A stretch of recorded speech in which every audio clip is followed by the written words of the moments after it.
जय श्री विष्णु हरि। जय श्री कृष्णा। तो भगवान विष्णु नारद जी से कहने लगे कि मैं तो सदा गीता जी के आश्रय में रहकर ही इस सारी सृष्टि का संचालन करता हूँ।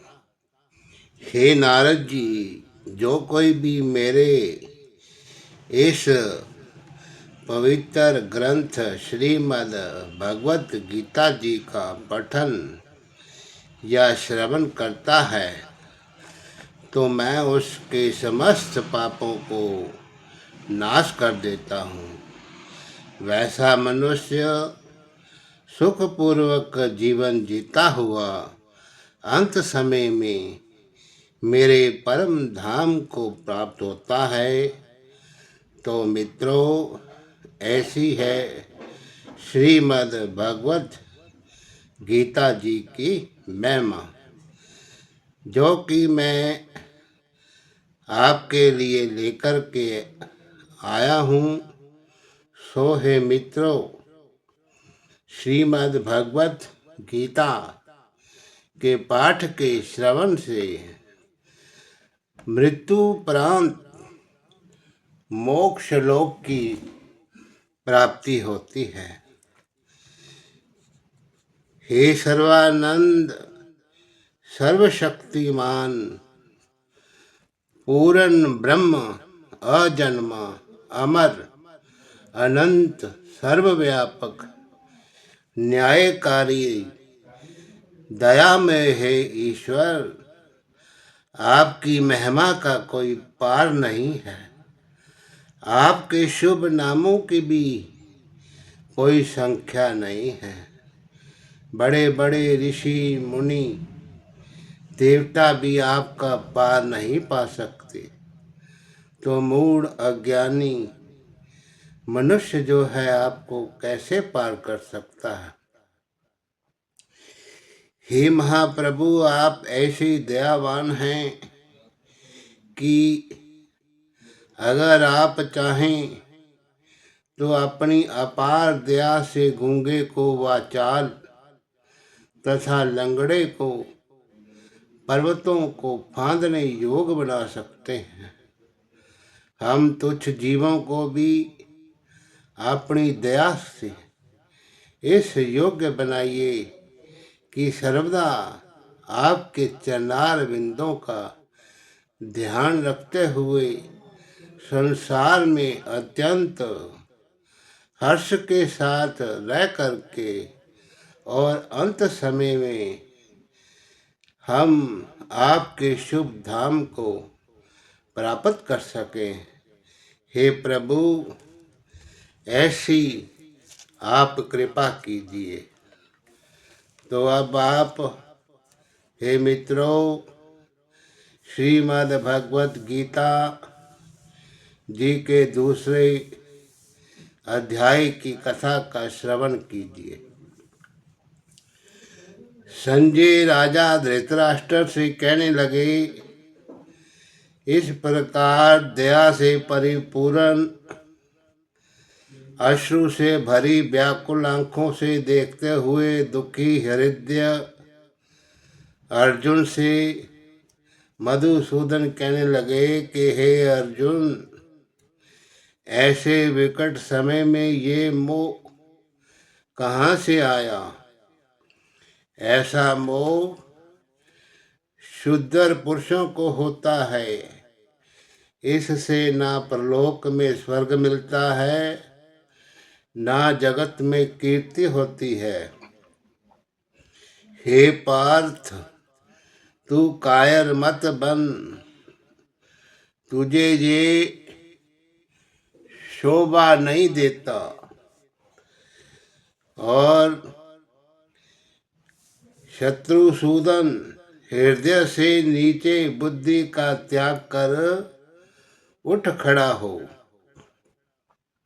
अर्जुन ने कहा कि हे मधुसूदन, मैं संग्राम में भीष्म पितामह द्रोणाचार्य आदि गुरुओं से युद्ध किस तरह करूंगा।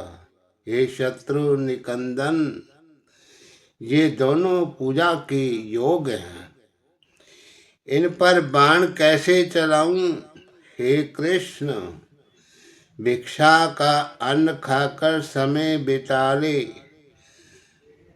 तो ये भी बहुत उत्तम है, पर गुरुजनों को मारकर खून से लिपट भोगों का भोगना उत्तम नहीं है।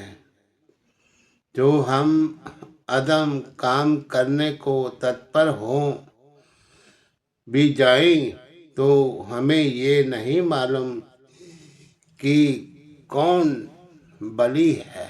वे हमको जीतेंगे या हम उन्हें, जिनको मारकर हम जीना नहीं चाहते हैं। वे धृतराष्ट्र के पुत्र हमारे सामने खड़े हैं, इनको मारकर हमारा जीना भला नहीं है। इसमें धर्म की रक्षा का पुण्य है और कुल के क्षय का दोष है। इन दोनों बातों से मेरा मन डामाडोल हो गया है। अब मैं ऐसा मूड हो गया हूँ कि मुझे धर्म अधर्म का कुछ ज्ञान नहीं है। इसलिए मैं आपसे पूछता हूँ कि युद्ध करना या भिक्षा मांगकर निर्वाह करना, इन दोनों में से कौन सी बात ठीक है। इनमें जो उचित हो सो कहिए। मैं आपका शिष्य हूँ, आपकी शरण में आया हूँ। जिस प्रकार मेरा धर्म बचे और जो निश्चय ही कल्याण करने वाला उपाय हो वही कहिए। हे प्रभु जी, संपूर्ण पृथ्वी का निष्कंटक राज्य पाऊं और देवलोक जो स्वर्ग है उसका अधिपति बन जाऊं तो भी मुझे कोई ऐसा उपाय नहीं सूझता है जिससे इंद्रियों को दुखाने वाला मेरा ये शोक दूर हो जाए। संजय ने कहा कि हे धृतराष्ट्र, शत्रुओं को संताप देने वाला अर्जुन श्री कृष्ण से ये कह करके चुप हो गया कि अब मैं युद्ध नहीं करूंगा।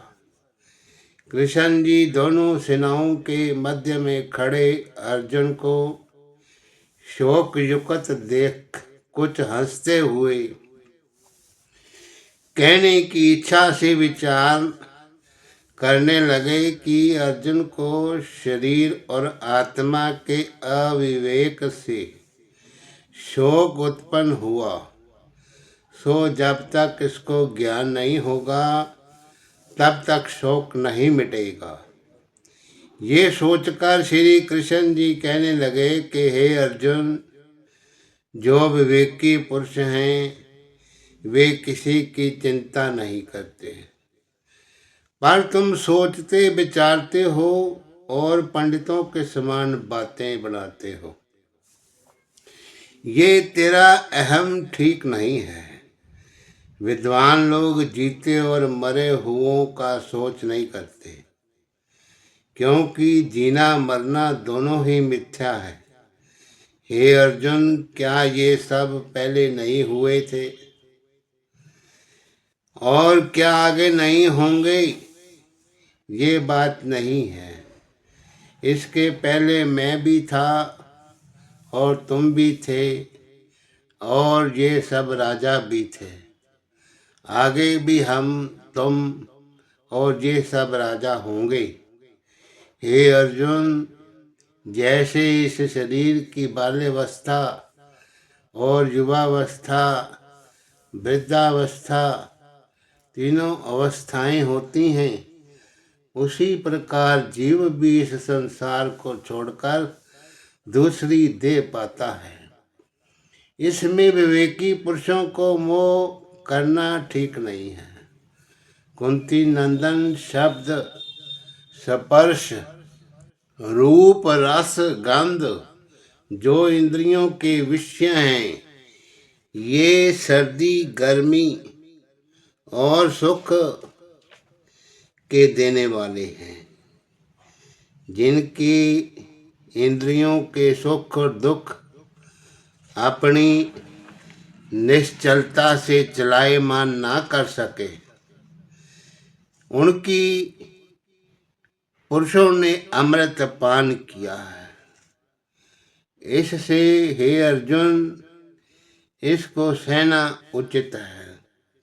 हे अर्जुन, जिनको ये इंद्रियों के विषय नहीं सताते हैं, जो सुख दुख को बराबर समझते हैं, वे ही मोक्ष के अधिकारी होते हैं। हे अर्जुन, सुख दुख आदि नाशवान पदार्थ सभी अनित्य हैं, सदा रहने वाले नहीं हैं। और सत्य जो आत्मा है, उसको तू अविनाशी जान। तत्वदर्शियों ने भाव और अभाव इन दोनों को तत्व देखा है, जो सब में व्यापक है। वे अविनाशी हैं। इस अविनाशी का नाश कोई भी नहीं कर सकता। हे भारत, ये शरीर विनाशी है। इसमें जो जीव रहता है वे अविनाशी और परिणाम रहित है। फिर इस अनित्य शरीर के लिए अपना धर्म क्यों छोड़ता है? इससे हे अर्जुन, युद्ध करके यदि कोई कहे कि अमुक को मैंने मारा है, तो वे दोनों कुछ नहीं समझते। ना कोई मरा है, ना किसी ने मारा है। आत्मा अमर है, इस आत्मा को कोई नहीं मार सकता, ना ये मरती ही है। तुम जो भीष्म पितामह के मरने की सोचते हो, वे व्यर्थ है, क्योंकि आत्मा तो किसी तरह मरती नहीं, केवल शरीर का नाश होता है। इससे खड़े होकर के युद्ध करो। हे अर्जुन, ये आत्मा ना कभी जन्म लेती है, ना मरती है, ना कभी पहले ऐसे हुआ है, ना आगे होगा। ये आत्मा जन्म रहित है, नित्य है, सदा एक रस है और सनातन पुरातन है। शरीर के नाश होने पर भी आत्मा का नाश नहीं होता। जो इस आत्मा को अविनाशी, नित्य, अजन्मा, अविकारी समझता है, वे किसको मरवाता और किसको मारता है? हे अर्जुन, जैसे मनुष्य प्राणी वस्त्रों को त्याग कर नए वस्त्रों को धारण कर लेता है, मतलब ये कि जैसे प्राणी वस्त्रों को त्यागने में कुछ कष्ट नहीं होता, वैसे ही शरीर के त्यागने में भी कुछ कष्ट नहीं होना चाहिए। हे अर्जुन, इस आत्मा को शस्त्र भेद नहीं सकता, आग जला नहीं सकती, जल इसे भिगो नहीं सकता और पवन सुखा नहीं सकती, शस्त्र इसे काट नहीं सकता, क्योंकि ये नित्य सर्वव्यापक स्थित अचल और शाश्वत है। हे अर्जुन, ये आत्मा इंद्रियों से परे है, मन से विचार के योग्य नहीं है। ऐसे विकार रहित आत्मा को जानकर इसके लिए सोचना नहीं चाहिए। हे अर्जुन, जिसने जन्म लिया है वे अवश्य मरेगा, और जो मरा है वे अवश्य जन्म लेगा। तो जो मरा है वे अवश्य जन्म लेगा। इससे उपाय रहित बातों के लिए तुम्हारा सोचना व्यर्थ है, और तू किसी भूत प्राणी की चिंता मत कर। हे भारत, मनुष्य आदि प्राणी जन्म लेने से पहले दिखाई नहीं देते हैं और ना मरने के बाद प्रकट होते हैं, केवल जन्म मरण के बीच वाली मध्य अवस्था में दिख पड़ते हैं। तो अब सोचने की बात ही क्या है, हे अर्जुन, कोई भी तो इस आत्मा को आश्चर्यचकित होकर देखते हैं, कोई आश्चर्य से कहते हैं और आश्चर्य से सुनते हैं, और कोई इसे सुनकर भी नहीं समझते। ये आश्चर्य क्या है जिसका कुछ निर्णय ना किया जाए कि ये क्या है। हे भारत, सबके शरीर में जो आत्मा है वे अविनाशी है, फिर इनके लिए तुम्हारा सोचना व्यर्थ है। फिर जो तू अपने क्षत्रिय धर्म पर विचार करे तो भी तुझे डरना नहीं चाहिए, क्योंकि क्षत्रिय के लिए युद्ध से उत्तम कोई धर्म है ही नहीं। हे पारथ, ये समय अपने आप को उपस्थित हो गया। युद्ध काल में स्वर्ग का द्वार खुल जाता है। पुण्यवान क्षत्रियों को ही ये युद्ध समागम मिलता है, अर्थात जो क्षत्रिय युद्ध में मरते हैं वे सीधे स्वर्ग को जाते हैं। और जो तू क्षत्रिय होकर संग्राम नहीं करेगा तो तेरा धर्म भी छूट जाएगा और कीर्ति भी जाती रहेगी और तुझे पाप लगेगा। मनुष्य तुझको सदा बुरा कहेंगे। देखो, प्रतिष्ठित पुरुषों को अपकीर्ति मरने से भी बुरी है, और ये सब महारथी योद्धा तुझको रणभीरु कहेंगे। जो तुझको बड़ा मानते हैं उनकी दृष्टि में तू बलहीन हो जाएगा, और यही तेरे तुझसे अनकहनी बातें कहेंगे और तेरे बल पौरुष की सदा निंदा किया करेंगे। अब बताओ, इससे बड़ा दुख कौन सा है। हे कौन्तेय, तू इस संग्राम में मारा जाएगा तो सीधे स्वर्ग को जाएगा, और जो जीतेगा तो पृथ्वी का राज्य भोगेगा। तेरी दोनों तरह ही जीत है। इससे दृढ़ विचार कर तू युद्ध को खड़ा हो जा। सुख दुख हानि लाभ एक समान जान करके खड़ा हो जा। अर्जुन, जो कुछ मैंने तुझसे कहा है वे सांख्य शास्त्र के अनुसार आत्मा और शरीर का तत्व समझाया है। अब बुद्धि योग को मैं कहता हूँ, सुनो। इस बुद्धि योग के सुनने से सुख दुख आदि को कर्म बंधन है उससे छूट जाओगे। अर्जुन, इस कर्म योग में प्रारंभ का नाश नहीं होता, अर्थात प्रारंभ होने से समाप्त ना भी हो तो उसका फल मिलता है।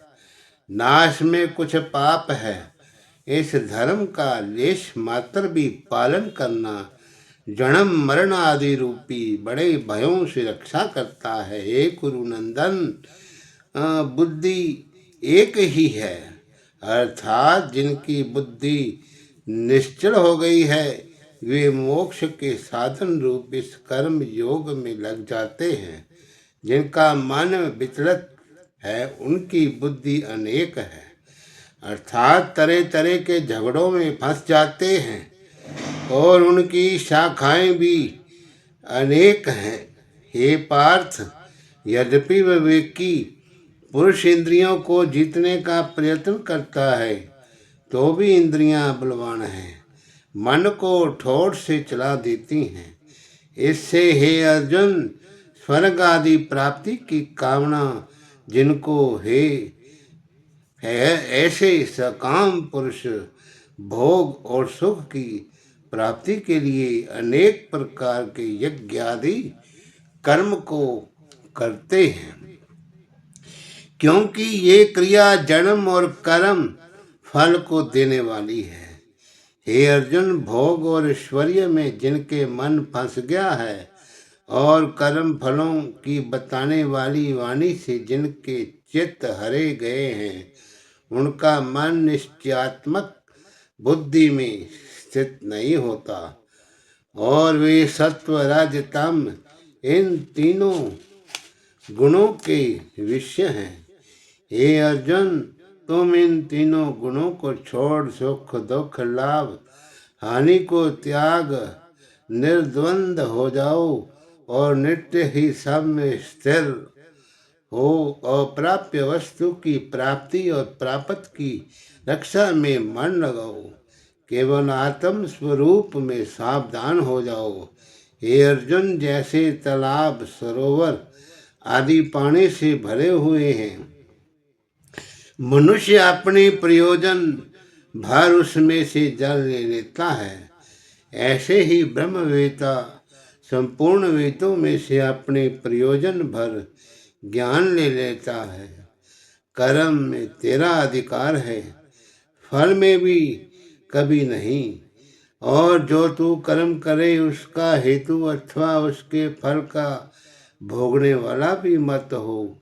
हे धनंजय, सब संग को त्याग करके योग में स्थित होवो, कर्म कर हार जीत समान भाव से देख, दोनों की समानता ही योग है। हे अर्जुन, बुद्धि योग से कर्म नीच है, इसलिए बुद्धि का आश्रय लेकर कर्म करो। जो ज्ञानी पुरुष हैं सो किसी कर्म का फल नहीं चाहते, जो चाहते हैं सो नीच मति के हैं। जो बुद्धि योग से कर्म करता है वे इसी संसार में संचित पाप पुण्यों को त्याग देता है। इससे तुम बुद्धि योग में प्रवृत्त हो जाओ, और इस प्रकार का योग ही कर्मों में कुशल कारक है। जो पंडित जन बुद्धि योग युक्त हैं वे कर्म फल को त्याग कर जन्मादि बंधन से छुटकर निश्चय परम पद को प्राप्त होते हैं। जब तेरी बुद्धि इस मोह रूपी सुख दुख से पार होकर अत्यंत शुद्ध हो जाएगी, तब तू विरक्त हो जाएगा। अनेक विषयों के सुनने से जो तेरी बुद्धि अस्थिर हो गई है, वे जब मेरे वचनों में स्थिर हो जाएगी तब तू योग पाएगा। ये सुनकर अर्जुन ने पूछा, हे सर्वांतर यामिन केशव, समाधि में स्थिर पुरुष जिसकी बुद्धि स्थिर हो गई है उसके लक्षण कृपा करके कहो। वे किस तरह बोलता है, बैठता है, चलता है, फिरता है?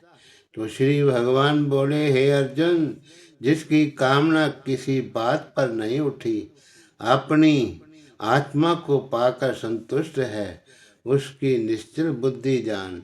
जिसका मन दुख पड़ने से घबराता नहीं है, जिसे सुख में प्रसन्नता नहीं होती, रोग भय और क्रोध जिसके पास नहीं आते, वही निश्चल बुद्धि है। हे अर्जुन, जिसका किसी पदार्थ से स्नेह नहीं है और जो किसी शुभ वस्तु से हर्षित नहीं होता और शुभ प्राप्ति में शोक नहीं करता, ना किसी से राग और द्वेष है, उसकी बुद्धि निश्चल है। जैसे कछुआ अपने सब अंगों को सिकोड़ है मनुष्य, उसी तरह इंद्रियों को अपने विश्व में समेट लेता है, उसकी बुद्धि निश्चल होती है। निराहार रहने से विषयाशक्ति दूर हो जाती है, पर इच्छा बनी रहती है। निश्चल बुद्धि पुरुष की परमात्मा के दर्शन से विषय वासना भी दूर हो जाती है। हे कौन्तेय, ये इंद्रियां बड़ी प्रबल और लोभ कारक हैं। यतन करते करते ज्ञानी पुरुष के मन को भी हठपूर्वक हर लेती हैं, अर्थात इंद्रियां को रोकना कठिन है। जो योगी इन सब इंद्रियों का दमन करके आत्मा में निष्ठा कर ले और जिसके बस में इंद्रियां हैं, वे ही निश्चल बुद्धि है। इंद्रियों को वशीभूत किए बिना मन में विषयों का चिंतन बना रहता है। चिंतन करने से मन में आसक्ति पैदा हो जाती है, आसक्ति से कामना पैदा होती है, कामना से क्रोध, क्रोध से मोह, मोह से बुद्धि भ्रम में पड़ जाती है, उससे बुद्धि का नाश हो जाता है और बुद्धि नाश होने पर प्राणी का स्वयं नाश हो जाता है। वे पुरुष जिसने अपना मन बस में कर लिया है, वे राग द्वेष से रहित होकर इंद्रियों के विषयों का सेवन करता हुआ शांति पाता है। हे अर्जुन, शांति के प्राप्त होने पर पुरुष के सब दुख मिट जाते हैं और उस शांत मन वाले पुरुष की बुद्धि शीघ्र ही स्थिर हो जाती है। जिस पुरुष ने अपनी इंद्रियों को बस में नहीं किया है, उसकी बुद्धि स्थिर नहीं होती और आत्मा के ध्यान का अधिकारी नहीं होता। फिर ध्यान रहित को शांति नहीं और बिना शांति के परमानंद सुख नहीं मिलता है। मन विषयों को भोगने वाला इंद्रियों के पीछे लगा फिरता है और फिर वे बुद्धि को खींचकर ऐसे ले आता है जैसे जल में वायु नाव को घुमाती है। हे महाबाहो, इसलिए जिसने इंद्रियों को उनके विषयों से हटाकर बस में कर लिया है, उसकी बुद्धि स्थिर है और जिसमें संपूर्ण प्राणी सोते हैं, वे आत्मनिष्ठावान पुरुषों का दिन है। जिसमें सब प्राणी जागते हैं, वे उन पुरुषों की रात है, क्योंकि विषयासक्त पुरुषों को आत्म तत्व ज्ञान नहीं है। इस विषय में उन्हें कुछ नहीं सूझता है, इससे उनके लिए ये रात्रि रूप है और संयमी पुरुषों को ये आत्म तत्व दिन के समान है। इसी तरह सांसारिक विषयों का सुख प्राणी के लिए दिन है और योगियों को रात्रि के समान है, क्योंकि ये विषय भोगों को कुछ नहीं जानते हैं। हे अर्जुन, जैसे समुद्र में पूर्ण रीति से जल भरा हुआ है और उसमें बहुत सी नदी और नालों का जल चारों ओर से आकर गिरता है, परंतु तो भी वे अचल और प्रतिष्ठित रहता है, अर्थात अपनी मर्यादा का उल्लंघन नहीं करता है। इसी तरह विवेकी पुरुषों में भी सब कामनाएं लीन होती हैं और उनको शांति बनी रहती है, परंतु कामना की इच्छा करने वाले को शांति नहीं मिलती है। जो पुरुष समस्त कामनाओं को छोड़कर निस्वार्थ होकर विचरता है और ममता तथा अहंकार को छोड़ देता है, वही शांति को पाता है। हे अर्जुन, ये मैंने तुमसे ब्रह्म ज्ञान की निष्ठा कही है। इस ब्रह्म ज्ञान की निष्ठा को पाकर फिर संसारिक माया के मोह से नहीं मोहा जाता और अंत समय में जो क्षण भर के इस ब्रह्म ज्ञान निष्ठा में स्थित हो जाता है, वही मोक्ष पद को प्राप्त होता है। इति श्रीमद्भगवत गीता सूपनिषत्सु ब्रह्म विद्यायां योग शास्त्रे श्री कृष्णार्जुन संवादे सांख्य योगो नामक द्वितीयो अध्याय समाप्तम। लक्ष्मी जी ने कहा कि प्रथम अध्याय का महात्म जो आपने सुनाया, उसके सुनने से मेरी इच्छा अब दूसरे अध्याय के महात्म को भी सुनने की हो रही है। तो नारायण जी ने कहा कि हे प्रिय सुनो, दक्षिण दिशा में इंद्रपुर नाम का एक नगर था। उसमें एक विष्णु शर्मा नामक ब्राह्मण रहता था। वे वेद शास्त्र जानने वाला बड़ा सदाचारी था। जो कोई साधु महात्मा ब्राह्मण के घर आते, उनका अतिथि सत्कार करता, धर्म के विषय में प्रश्न करता था। एक दिन उसके द्वार पर विचरते हुए एक ब्रह्मचारी आए। ब्राह्मण ने उनकी बहुत सेवा की और विनय पूर्वक कहा कि हे महात्मन, मुझे आप ब्रह्म ज्ञान के पाने का उपदेश करो जिससे मेरा कल्याण हो। ब्रह्मचारी ने कहा, हे ब्रह्मज्ञानी, आपने ये बहुत ही अच्छा प्रश्न किया है और उसका उत्तर गीता के दूसरे अध्याय में है। वे मैं आपसे कहता हूँ और उसको जानने से तुम्हारा कल्याण होगा। विष्णु शर्मा ने कहा कि हे ब्रह्मचारी जी, इस दूसरे अध्याय के सुनने से कोई पहले भी मुक्त हुआ हो तो उसका वृत्तांत सुनाइए। तो ब्रह्मचारी जी बोले, मैं तुम्हें एक पुरातन कथा सुनाता हूँ। एक वन में जहाँ मैं तप करता था, वहाँ अबाली नाम का एक चरवाहा प्रतिदिन बकरियों को चराने आया करता था। तो एक दिन मैं भजन कर रहा था, थोड़ी दूर एक और सिंह बैठा था और पास ही मृगों में का झुंड किलोल कर रहा था। उसी समय अबाली बकरियों को वन में चरने के लिए छोड़कर मेरी कुटिया पर आया। वहां सिंह बैठा पाकर बड़ा डरा और चकित होकर सोचने लगा कि मृगों के बच्चों को सिंह क्यों नहीं पकड़ता। इतना सोचकर वे डर से चीखने लगा। मेरी समाधि को खुली देखकर उसने पुकारा। जब मेरी दृष्टि उस पर पड़ी तो उस समय वे कांप रहा था। उस अबाली को मैंने पास आने के लिए कहा, यद्यपि पहले उसने आने की इच्छा नहीं की, परंतु मेरे उत्साह दिलाने पर वे मेरे पास आया और प्रणाम कर बड़ी नम्रता से पहले अपनी संपूर्ण अवस्था कह सुनाई। तब कहा कि महात्मा जी, ये सिंह इन हिरनियों को क्यों नहीं खाता। मैंने उसे कहा कि ये अहिंसा व्रत का फल है। जो मनुष्य अहिंसा व्रत का पालन करता है उसके पास आने वाले सिंह हिंसक जीव भी वैर भाव को छोड़ देते हैं, क्योंकि इसीलिए जो कुछ तुम देखकर आश्चर्य को प्राप्त हुए हो वे मेरे अहिंसा व्रत का प्रभाव है। ये सुन अबाली ने कहा कि हे देव, मुझे ऐसी शक्ति दीजिए जिससे मुझे किसी से डर ना हो। तब मैंने उससे कहा कि तुम गीता के दूसरे अध्याय का पाठ सुनो। ऐसा कहकर मैंने ईश्वर, जीव और प्रकृति इन तीनों का वर्णन जैसे गीता में है कह सुनाया।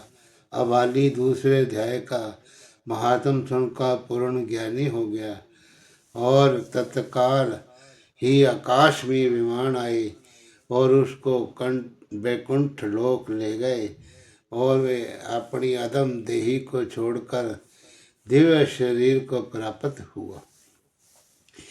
हे नरपुंगव, यदि तुम भी इस अध्याय को ध्यान से सुनकर उस पर आचरण करोगे तो अवश्य परम पद को पहुँचोगे। हे लक्ष्मी जी, ब्रह्मचारी ने गीता के दूसरे अध्याय का महात्म विष्णु शर्मा को सुनाया, जिसको सुनकर वे मुक्त हुआ और वे देव शरीर पाकर के वैकुंठ लोक को प्राप्त हुआ।